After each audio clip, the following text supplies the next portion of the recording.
না পেতো তখন। ওকে, মাসে 3000 হ্যাঁ হ্যাঁ। আচ্ছা, এইভাবে করে তো হবে না, 2 বছর এভাবে করে চললো কোনো রকমে। তারপর আমার বড় ছেলে যখন হয় 2 বছর পর, তখন আমি আমার স্বামীকে বললাম যে এভাবে করে তো হবে না, কি করব। তখন আমি বললাম কিছু একটা তো করি। তা তখন ও যে কারখানায় কাজ করতো সেখানকার হকার তো বেরোতে হয়, এই যে আমরা ব্যবসাটা করি এটা হকাররা নিয়ে ঘুরে ঘুরে বিক্রি করে। তা ওই হকাররা বললো দাদা তুমি করো, আমরা তোমার সাথে আছি। তা ওদের ভরসাতে আমি কিছু টাকা ধার করে এই মালটা জমানোর জন্য একটা মেশিন লাগে, ওই মেশিনটা কিনলাম। কিনে আমরা ব্যবসাটা শুরু করলাম ওই হকারদেরকে নিয়ে। করে আজ আমার এই ব্যবসাটার 20 বছর বয়স হলো। তারপরে আমার যেহেতু মাথার জায়গা ছিল না, ঘর ছিল না থাকার, 10 বছর পর আমি আমার স্বামী আর আমি মিলে একটা ছোট ফ্ল্যাট কিনি। আচ্ছা, ওই ফ্ল্যাটটা কেনার পর এই 2022-এ আমি আরেকটা ছোট ফ্ল্যাট কিনেছি। আমার ছেলেদের মানুষ করেছি। আমার বড় ছেলে এখন চাকরি করছে। কোথায় বড় ছেলে? হাই বড় ছেলে। আমার ছোট ছেলে ওই যে আবার মাধ্যমিক দেবে। হাই। ওই যে শাশুড়ি মা এসেছেন। ও ভালো আছেন?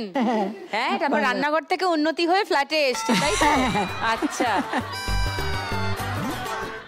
আর এখন আমার 20 বছর ব্যবসাটা হয়েছে, হওয়ার পরে এখন আমার মেশিনটা না খারাপ হয়ে গেছে, অনেক দিন হয়ে গেছে। মেশিনটা তো লোহার জিনিস, জং ধরে গেছে। আমি যদি এখানে খেলে জিততে পারি তাহলে একটা আমি মেশিন কিনতে চাই, যাতে আমার ব্যবসাটা বন্ধ না করে দিতে হয়। লাভলি। তো রঙিন বরফের কি আইসক্রিম বানাও? এনেছি দিদি, আমি এনেছি। হ্যাঁ, নিয়ে এসেছি। এখানে এনেছো? হ্যাঁ হ্যাঁ। কোথায় সেগুলো? আমি নিয়ে আসছি, এক্ষুনি নিয়ে আসছি। হ্যাঁ হ্যাঁ হ্যাঁ, প্লিজ প্লিজ।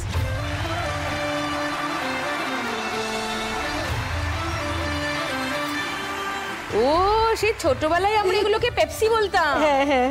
এইটাকে এরকম করে জাস্ট কর্নারটা এরকম কেটে, ও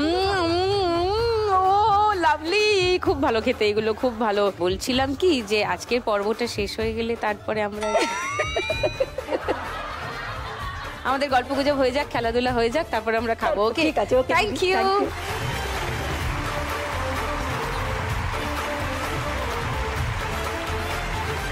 এবার স্মৃতির গল্প শুনবো।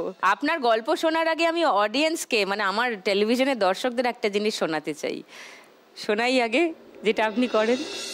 তুমি কত যে দূরে, কোথা যে হারিয়ে গেলে, আমারও জীবন হতে ঠিকানা নেই, বলো খুঁজি কোথায়।